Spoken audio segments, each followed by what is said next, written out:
Greetings and welcome to the Bowling Green First United Methodist Church. We hope that you enjoy what you're about to see, and you can find us on the corner of Broadway and Church Streets at 11 o'clock on Sunday mornings. Or you can find us at bgmethodist.org and on Facebook at Bowling Green First United Methodist Church. So one of the great features of the book of Romans and Victor Hugo's story Les Miserables is its exploration of the differences between fragile and unbreakable religious tenets or laws, because that was part of what they had was these unbreakable laws, and the difference between that and God's deep and abiding grace. Last week we saw as Jean Valjean was introduced to both of those things, to the concept that the law is fragile and unyielding, whether we're talking religious law or otherwise, and that is its job, versus God's grace that has the power to truly change someone's life. The law by its nature is reactive. It reacts to what has happened and works to punish as a deterrent to keep those things from happening again. Grace is proactive, and it works to shape lives and the world around it so that those situations either don't happen or that when they do, it builds up the capacity for those affected to overcome what it is that has happened. We saw last week when the bishop tells Valjean that his soul is stained before God, and that changes Valjean from that day forward. He learned his lesson. He learned the lesson that the antagonist of our story, the officer Javert, couldn't learn. Javert was really good at learning this first part of that lesson that in Romans, that all have sinned and fall short of God's glory. He's good at learning that part, but he didn't learn the rest of it. Valjean learns the rest of that lesson, that is, but all are treated as righteous freely by his grace because a ransom that was paid by Christ Jesus. Valjean was given hope and promise, and because of that, he could adapt and cope with what happened in his life. Javert, on the other hand, can't. He doesn't have that ability to react and to cope with things that happen that force him to confront his beliefs like that. And so we see in this first clip, we see him as he has admitted to what he thinks is a very horrible crime that he has committed. He has accused Monsieur le Maire of being an ex-con that has skipped out on his parole. Except that then he gets a letter that says Valjean is in custody and he has admitted to this thing. And so now he is coming to fess up to this crime that he thinks he has committed. And it's important to watch it through this clip, his reaction when he is told what is going to be the consequences of this accusation. From Paris, monsieur. I love this look of surprise on his face when this great crime that he thinks he's committed, because this is we know who the mayor is. We know that he is actually the convict. The ex-convict Jean Valjean, who has done just what he said he has done, but he doesn't know that here. All he knows is that he is accused of a very powerful and well-respected mayor of a great crime, and so he knows what the punishment is for that. So the look on his face is of surprise when it is dismissed as a minor sin at most. And we see, part of what we see through this is Valjean's character. That he is, that no matter what, he acts with grace. That he gives grace everywhere that he can, because he could have taken care of Javert in this moment, and he would have solved so many problems for himself if he would have done that. But he doesn't do that. We'll see next week, we'll take the same situation, but we'll see his reaction to this. As he works to act with grace and act in the way that he thinks God wants him to act when he hears this news. But he doesn't even forgive Javert because he doesn't think there's anything to forgive. He says, go back and do your job. This really isn't that big a deal.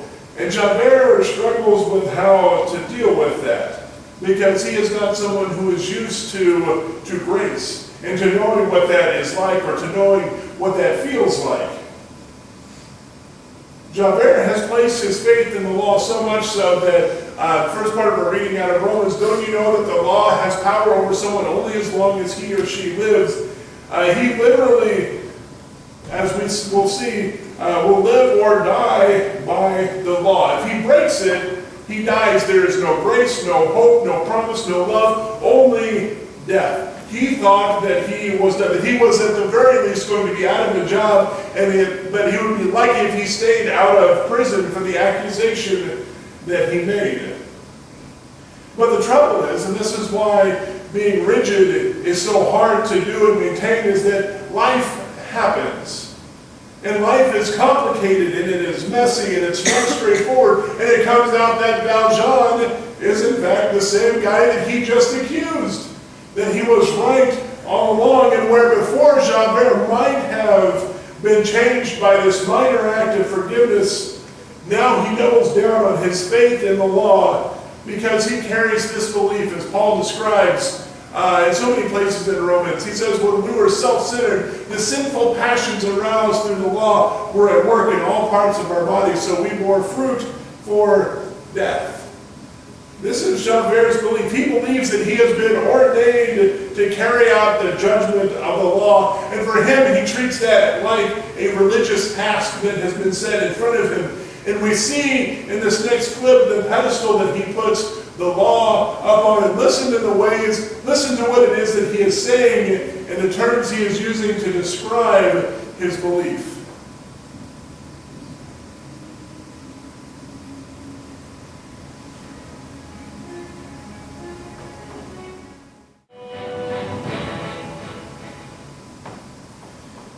Did you hear how he speaks of the law? If you were singing this in another language, in French or Italian or anything else, this song we could easily be mistaken for a love song. The melody, the accompaniment, the way he sings, and this is what you would expect out of a ballad, until you listen to the words and you realize and you hear that what he is doing is he is condemning others to hell and to eternal damnation, because of the way that he holds on to that law. But remember that this kind of rigid belief is fragile. It's strong, but it's very fragile.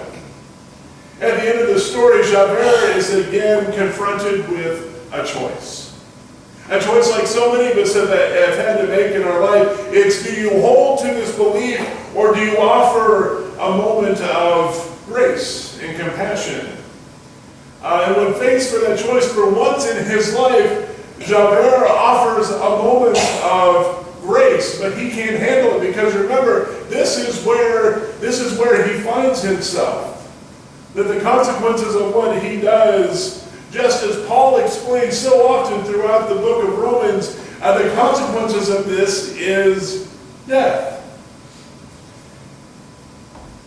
And that the last thing we see of Javert is that him not being able to handle this. He offers grace, but he doesn't understand grace. He hasn't really accepted grace for himself. He knows that he has broken the law, and he knows that is the last thing that he has done. Even though when he does this, he would be the only person that would ever know. He convicts himself of that, and so he knows that he has to then carry out that punishment. And so the last thing we see of him is that he is committing suicide, because he can't handle what that grace has done.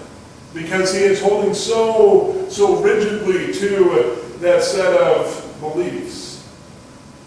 Next week we'll watch as Valjean responds to that same situation, but in a grace-filled way. We'll see how that changes and adapts and shapes the story. This story shows us two different extremes. That's the way that he wrote it, was to show the extremes on there. Most of us, though, find ourselves someplace in the middle of that. We try to work out and figure out some way of getting through all of these different things. We live in a world that is full of rigid and unbreakable beliefs. But the trouble with those things is that the more rigid they are, maybe the stronger they seem to be, the more fragile and the more apt to break that they actually are.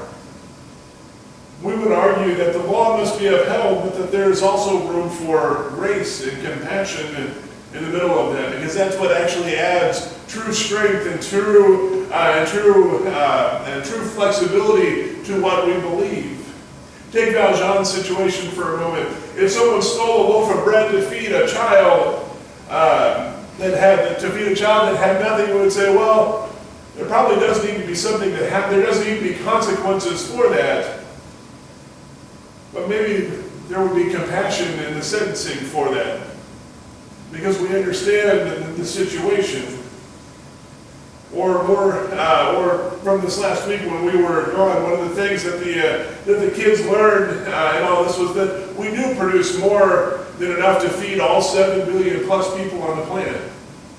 Our trouble is actually getting that food to people for a large variety of reasons. Some of it is just distribution. Some of it is the way that we handle that food. We are getting better about taking what stores would normally throw out and doing something far more productive with that, but it's not been in too recent memory, and I think probably still happens in some places where as soon as food would hit the date where they would no longer want to store it on their shelves, they would go to throw it out. But to keep people from going into the dumpsters and taking that food out, they would mix it with things so that it would be poisonous. That was not an uncommon thing to have happen. Or we take other, especially in cities and in very large communities where they have large homelessness problems, they would find those places where folks would sleep, and they would put in little spikes in there that look decorative but also mean that no one can actually sleep there. Or they install benches in parks that you can sit on but you can't actually sleep on. Or any number of other places, that list goes on, where what would happen if we would offer moments of grace and compassion in the midst of that? We have to find that flexibility and not rigidity, because this is what we receive through Jesus Christ. Paul reminds us, he says, therefore, my brothers and sisters, you also died with respect to the law through the body of Christ. Paul tells us over and over again that the consequences of the law is death. But then he reminds us, and he says, Jesus took that death onto himself so that we didn't have to, and we instead have grace. This gives us what we need so we can find a different path and we can find something new.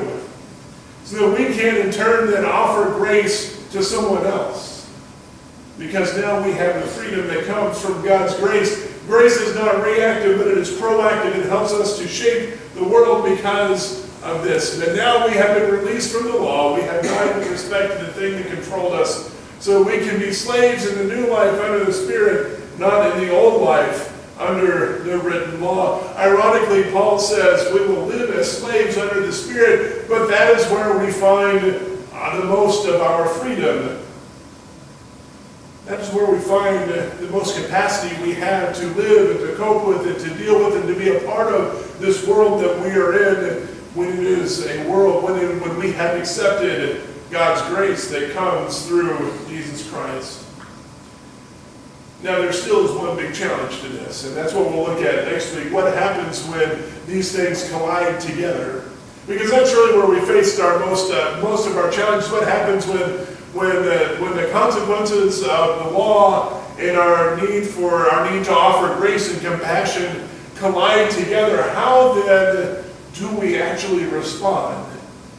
But for now, our challenge for this week is to go out and find those places where maybe we don't understand everything that is going on and we don't have to, but that we go and we find those places where we can offer a moment of grace and compassion, and where before we might hold to a very rigid belief that we have, but instead we take a chance and we offer grace in that moment. Let us go and do that. And let us go and do that in Christ's name, and share that grace that He gives and He shows to us, to the world around us. And let us do that as we go from here. Amen.